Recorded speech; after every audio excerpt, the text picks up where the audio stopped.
Think beyond your job. Listen, most people are depressed when they get fired because they did not think beyond their jobs. There's life after your job. There's life after retirement. And believe me, nothing is more dangerous today than retiring.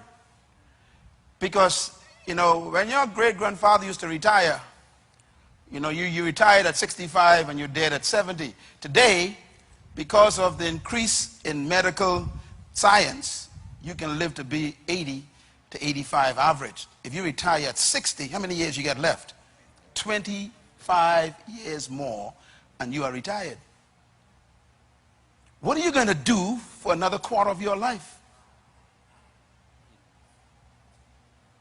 Therefore, you cannot put your hope in a job. And let me tell you something right away. The company you work for, the minute you hit 65, they already start singing the hymns.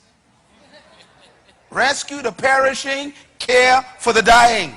Why? You're 65. They already see the young guy coming out of college who want to actually work for less. Are you with me? The older you are, the more expensive you are to the company. So wake up and think beyond your job. That means that the solution to your future success is not in the job you have, it's in what you're thinking beyond the job. And that's why I'm here in this session. Make a note of this. There's no future in any job. I guess those who got fired prove that, right? You got laid off. Or they only got you on 2 days' work. You realize your future is being attacked by the fact that they laid you off. So you got to cut back on your standard of living. Maybe even lose a car and lose a house. Why? Because your future, you put in your job. No job has a future in it. Make a note of this, please. The future is in the one who holds the job. Don't ever allow an organization to be your hope.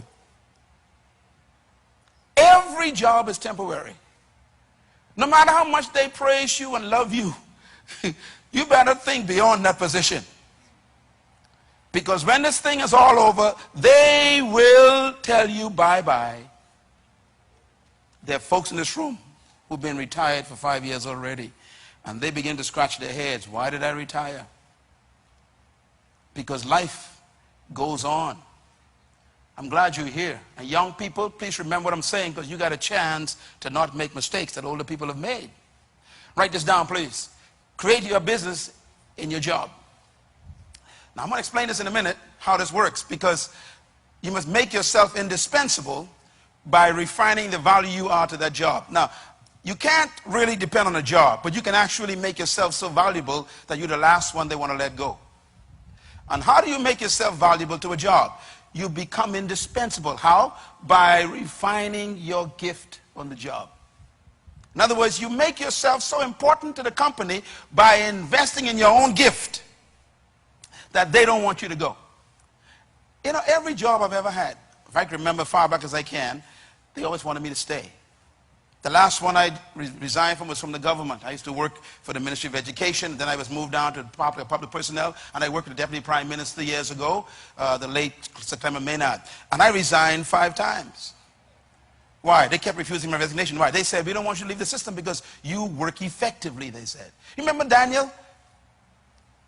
You should read the book of Daniel sometime. Daniel made himself so valuable, the king said he was an excellent worker, and no one wanted to get rid of Daniel.